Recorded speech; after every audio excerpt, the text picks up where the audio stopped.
저는 오늘 말씀을 중심으로 주를 위한 사명, 주를 위한 고난이란 말씀으로 전하려고 합니다.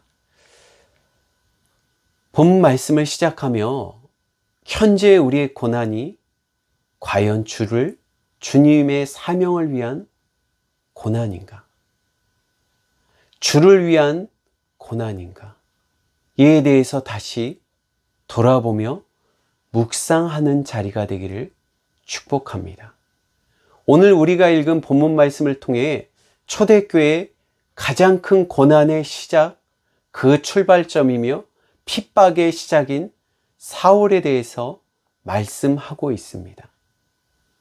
그는 여전히 주의 제자에 대해 스데반의 죽음 이후 주의 제자, 주를 믿는 자들에게 살기와 분노가 가득하여 다메섹에 흩어져 있는 그리스도인을 찾아 옥에 가두려고 대제사장의 권한을 받아 다메섹 도상으로 가는 중 그가 핍박하는 예수 그리스도를 만났다는 것입니다. 그는 이를 통해서 이 충격적인 사건을 통해 그는 3일간 식음을 전폐하며 음식을 먹지 못하는 가운데 예수 그리스도에 대해서 깊이 생각하였다는 것입니다. 초대교회의 가장 큰 고난, 그 중심에 서인 핍박자 사울을 주님께서 그야말로 꺾으셨다라는 사실입니다. 그런데요, 놀랍게도 오늘 본문 말씀은 이러한 식음을 전폐하는 핍박자, 최대의 핍박자인 이 사울에 대해 주님께서 놀랍게도 다메섹에 거하는 제자 아나니아를 준비하고 있다는 사실입니다. 다메섹에 거하는 아나니아, 제자 아나니아는 어찌 보면 다메섹에 있는 모든 그리스도인을 대표할 것입니다. 주님께서 이 아나니아를 부르신 것은 아마 이러한 이유가 아닐까. 또한 가장 적합한 자이기 때문에 주님께서 불러주셨을 것입니다.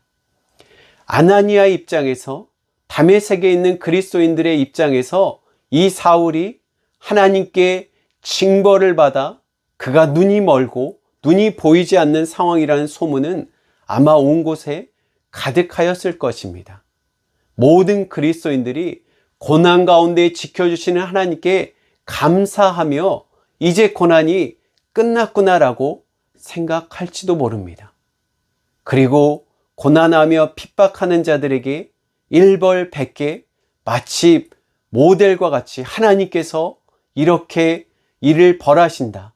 예수 그리스도가 어떤 분이신지, 예수님을 믿는 것이 주님께서 어떻게 보호하시는지 분명히 목도하며 두려워하게 하였을 것입니다. 이러한 다메섹에 있는 그리스도인, 그들을 대표하는 아나니아에게 놀랍게도 우리 주님께서는 사울을 찾아가 그를 치료할 것을 말씀하고 있습니다. 명령하고 있다라는 사실이죠.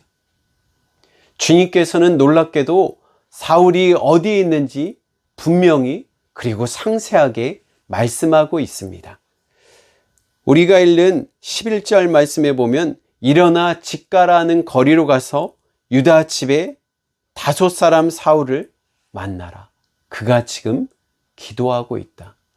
놀랍게도 주님께서는 아나니아에게 말씀하시는 가운데 그가 어디에 있으며 어떤 사람이며 어떤 일을 하고 있는지 상세하게 말씀하고 있다는 것이죠.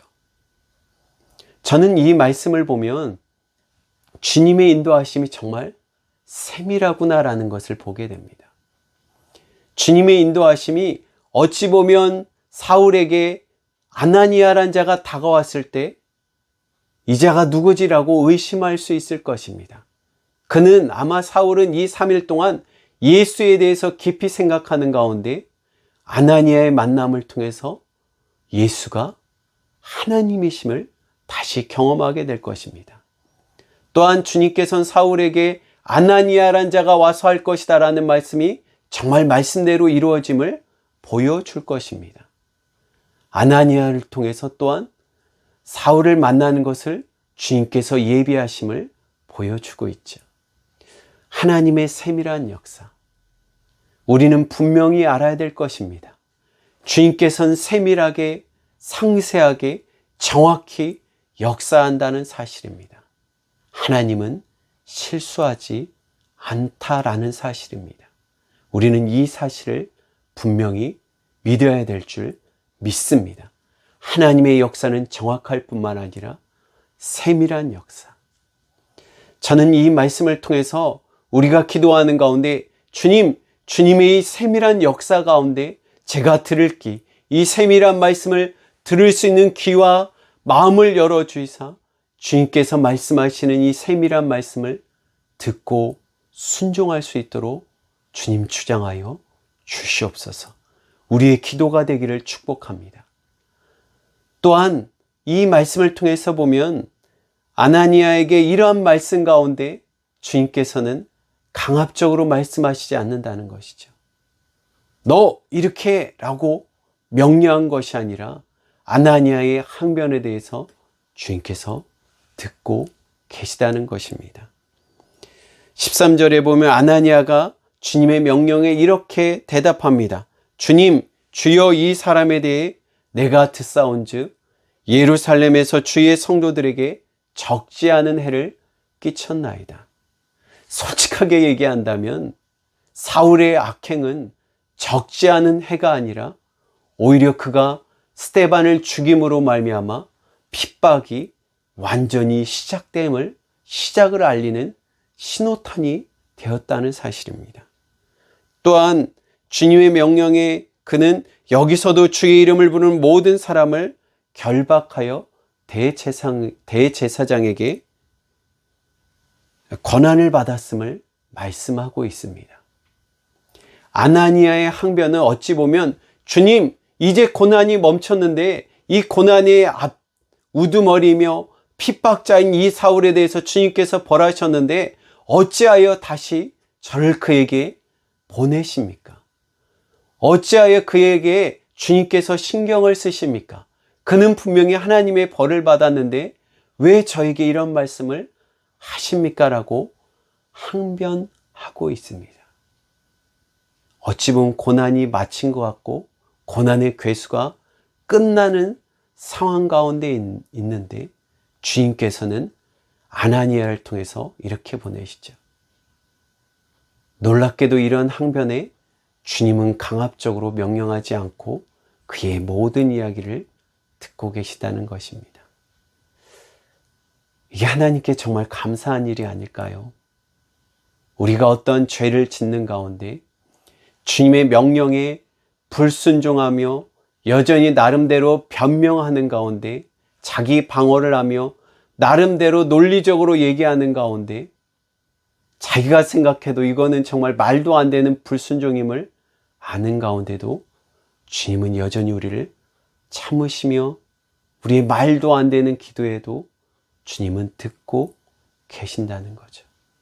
그리고 주님께서는 이 아나니아에게 이러한 일에 강압적으로 하지 않고 부드럽게 이렇게 말씀하십니다.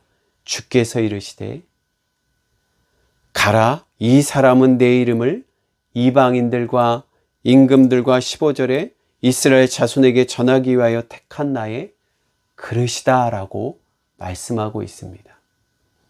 우리 성경을 통해서 가라, 강한 주님의 명령이 아니라 주님께서 아나니아의 모든 변명, 그의 모든 상황을 이야기하시며 안심하게 이렇게 말씀하시죠. 아나니아야, 걱정하지 말고 가거라. 너 아나니아가 걱정하는 것처럼 이 다메섹에 있는 모든 나의 제자들이 걱정한 것처럼 이가 다시 핍박자로 세워주는 악한 자가 아니라 이방인들과 임금들과 이스라엘 자손에게 복음을 전하기 위한 나의 그릇이다. 내가 택한 자이다 라고 말씀하고 있습니다. 더 쉽게 얘기한다면 걱정하지 마. 그는 이제 내가 택한 자이다. 너희를 해하는 고난을 끼치는 자가 아니라 내가 택한 그릇이다 라고 말씀하고 있다는 것입니다. 아나니아의 두려움을 이제 주님께서 완전히 걷어 주셨다는 것입니다. 아나니아의 이런 두려움이 어떻게 없어진 것을 알 수가 있을까요? 그의 두려움이 어떻게 완전히 사라지며 이제 순종하는 길로 나간 것을 어떻게 할까요? 그것은 그가 바로 사울을 만나 말할 때입니다. 사울을 통해서 그는 이렇게 이야기합니다. 우리가 읽은 이제 17절 말씀에 보면 이렇게 기록되어 있습니다. 아나니아가 떠나 그 집에 들어가서 그에게 사울에게 안수하여 이르되 형제 사울아 주 곧 내가 오는 길에 나타났던 예수께서 나를 보내 너를 다시 보게 하시고 성령으로 충만하게 하신다. 아나니아가 이제 고난에 두려워했던 그 모든 자, 그 앞잡이이며 압제자이며 핍박자, 괴수였던 사울에 대해서 어떻게 부르죠? 형제 사울아. 언젠가 말씀을 통해서 말씀드린 것처럼 형제 자매라는 사실. 이제 예수 그리스도께서 그를 나의 택한 제자, 나의 그릇으로 삼았다라는 말씀, 나의 사람으로 삼았다라는 말씀에 이제 그를 형제 자매로 불렀다는 것입니다. 주님께서 택하셨기 때문에 형제 자매다. 우리가 왜 서로 섬기죠? 우리가 신분도 틀리며 모든 경제 사정이 틀린 가운데도 왜 섬기죠? 주님께서 형제 자매로 삼았기 때문입니다. 주님께서 소중히 여기는 자녀로 삼았기 때문에 우리는 서로 섬기는 형제 자매로 불렀다는 것입니다. 아나니아의 고난과 두려움의 대상인 사울이 이제 핍박자가 아니라 고난의 원인이었던 그가 이제 형제 자매로 바뀌었다는 것. 고난을 주님의 말씀 가운데 승리하며 이겨나갔다는 것입니다. 어찌 보면 그 고난을 자기의 마음으로 순종하며 받아들였다는 것입니다. 표현이 좀 이상할 수도 있지만 그 고난을 이제 내가 입으로 삼켜버렸다는 것입니다. 그 고난을 입으로 삼켜버렸을 뿐만 아니라 삼키며 주님의 뜻에 순종하여 나갔다는 것입니다. 네, 지금은 이해되지 않는 상황입니다. 사울이 변화되고 징벌받은 자가 어찌 변할지 여전히 두려운 상황, 고난 가운데 그 고난을 오히려 끌어안고 삼켜버리고 주님의 명령에 그대로 순종하여 나갔다는 것입니다. 그리고 그는 이제 사울을 고난자, 핍박자가 아니라 형제로 부르고 있다는 것입니다.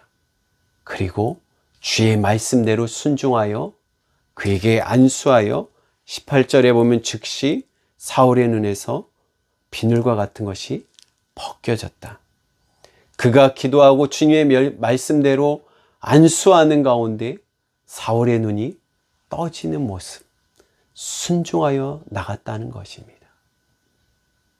주를 향한 고난, 주를 위한 사명을 향하여 가는 자에게 고난을 삼키며 순종하였다는 것.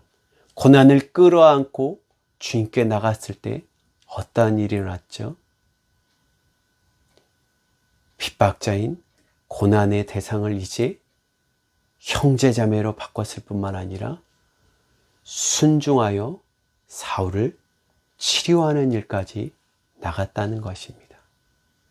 두 번째는요, 고난을 이 사울에게 나타난 고난을 보려고 합니다.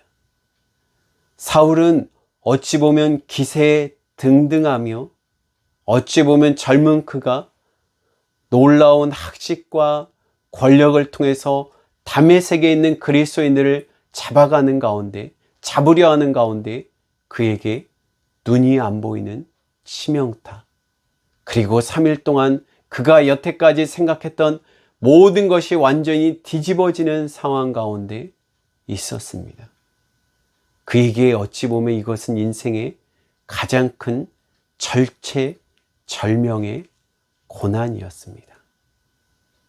놀랍게도 그 고난은 누가 주셨죠?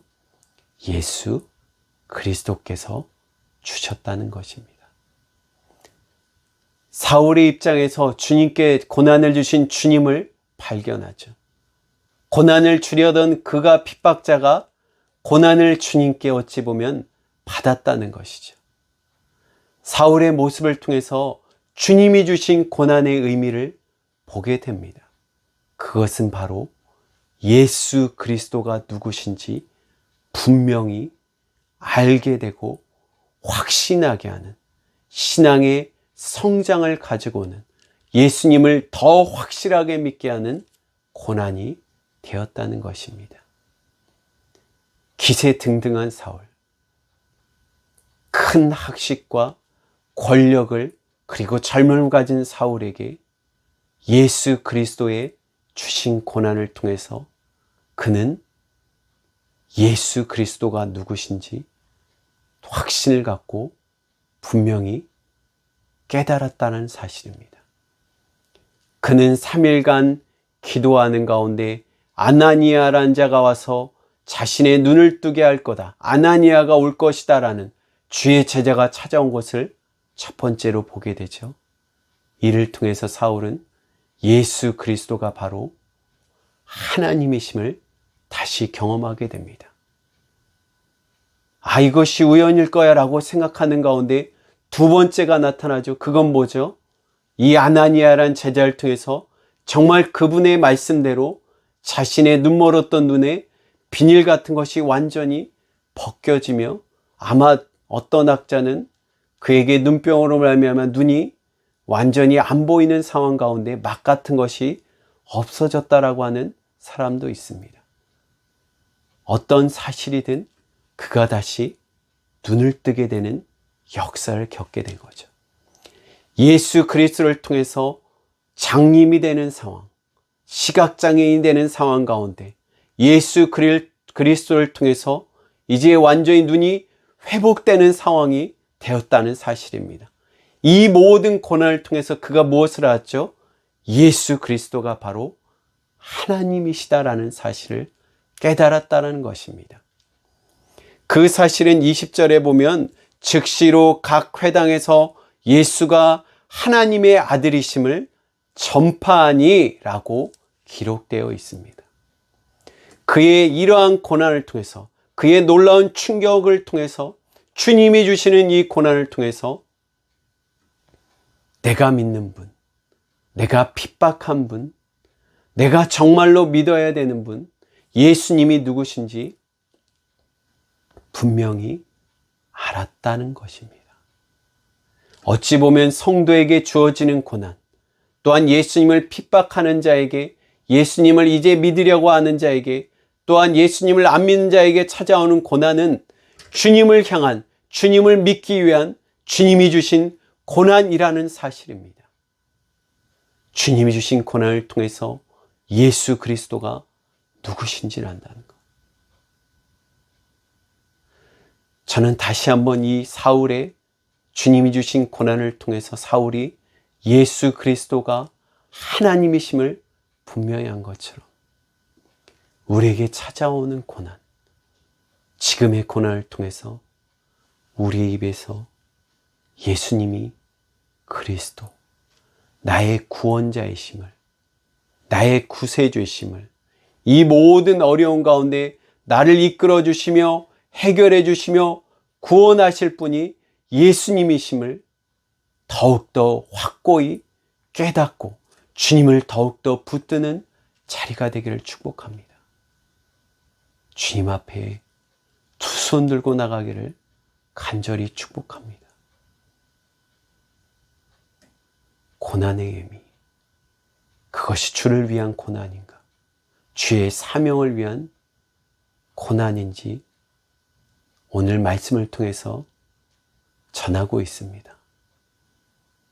이것이 정말 주를 위한 고난, 주님의 사명을 위한 고난인지 돌아보는 자리가 되어서 정말 예수님이 누구신지, 어떤 다른 사람의 신앙이 아니라 어떤 다른 사람의, 어떤 목사님의, 어떤 놀라우신 분의 하나님이 아니라 여러분의 구세주로, 여러분의 삶을 드리는 주인으로 섬기는 자리가 되기를 다시 한번 축복합니다. 말씀을 이제 정리하면요, 코로나19를 통해서 한국교회에 큰 고난이 있었습니다. 그 고난은 바로 예배 자리입니다. 예배가 이제 중단되는 것, 국가에 의해서 중단되는 것이 이제 자연스러워졌고, 또 어떤 분들은 이러한 전염병, 유행병이 있을 때마다 방역을 위해 예배는 언제든지 중단되며 양보되게 될 것이다 라는 것에 걱정하시는 분도 있습니다. 예배가 정말 생명 같다는 것은 분명한 진리일 것입니다. 저는 한국교회에 찾아온 고난, 교회를 개척하며 찾아온 이러한 고난 가운데 예배에 대해서, 이 예배의 사수에 대해서, 예배의 두림에 대해서 오늘 말씀을 통해서 다시 한번 묵상하게 됩니다. 매일 예배 드리는 것, 매 시간마다 예배 드리는 것, 이것은 정말 생명과 같은 소중한 일입니다. 동시에 우리에게 오늘날 수많은 예배들이 미디어를 통해 수요 예배, 금요 예배, 새벽 예배, 매 시간 예배를 통해서, 방송을 통해서 우리에게 많은 예배가 찾아왔습니다. 우린 코로나를 통해서 예배의 소중함, 모임의 소중함에 대해서 다시 돌아볼 뿐만 아니라 예배에 대해서 서로 비판할 때도 많습니다. 예배가 중단된 것에 대해서, 또는 예배를 드리지 않는 교회, 포기하는 교회에 대해서, 성도에 대해서 서로 비난할 때가 많습니다. 오히려 이것이 또한 고난에 대해서 서로를 찌를 때가 많습니다. 저는 이러한 생각을 하게 됩니다. 수많은 예배, 얼마나 많은 예배들이 드려진 가운데, 많은 예배를 드린 가운데 왜 한국교회는 사람들의 입에 오르내리며 사람들에게 판단을 받을까?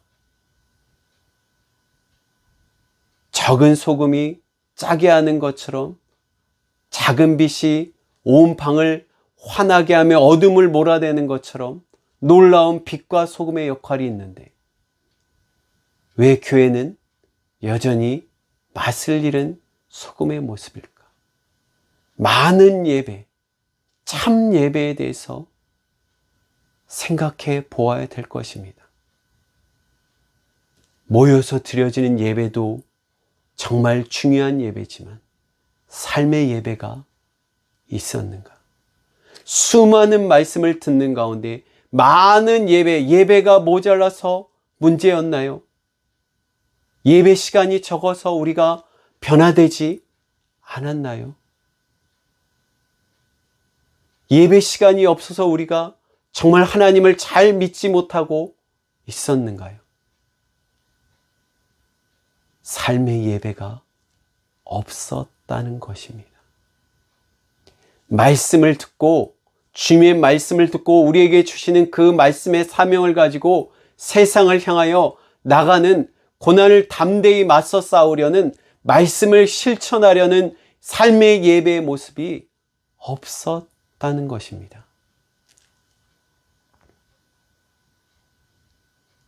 오히려 수많은 말씀 가운데 우리는 말씀을 잊어버리고 말씀을 즐기고 있지 않는가?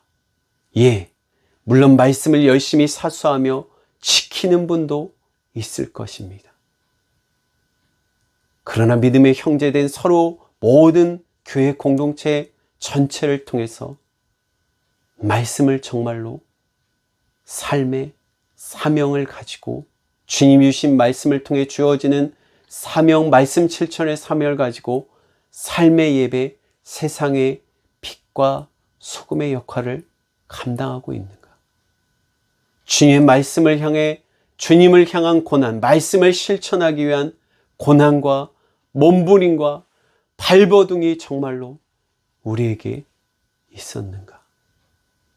이 코로나 시대를 통해서 예배의 고난에 대해서, 예배를 못 드림에 대한, 모임의 예배에 대한 고난으로 뿐만 아니라 삶의 예배에 대한 발버둥, 주님의 말씀을 가지고 그 말씀을 듣고 삶에서 치열하게 실천하려는, 순종하려는 주를 위한 고난이, 발버둥이 우리에게 있었는가? 다시 한번 돌아보길 축복합니다. 주를 위한 이 고난을 통해서, 주의 말씀의 순종함을 통한 이 고난을 통해서 오히려 한국교회가, 그리스도인들이 참 그리스도인으로 세워지는 기회가 될 것이라 확신합니다. 모든 것을 합력하여 고난을 변하여 주님을 더 잘 믿는 단단한 그리스도인, 참 그리스도인으로 세워가기를 기대하는 주님의 놀라운 이런 계획, 주님의 말씀에 다시 한번 순종할 수 있는 우리 모두가 되기를 주님의 이름으로 축복합니다. 아멘.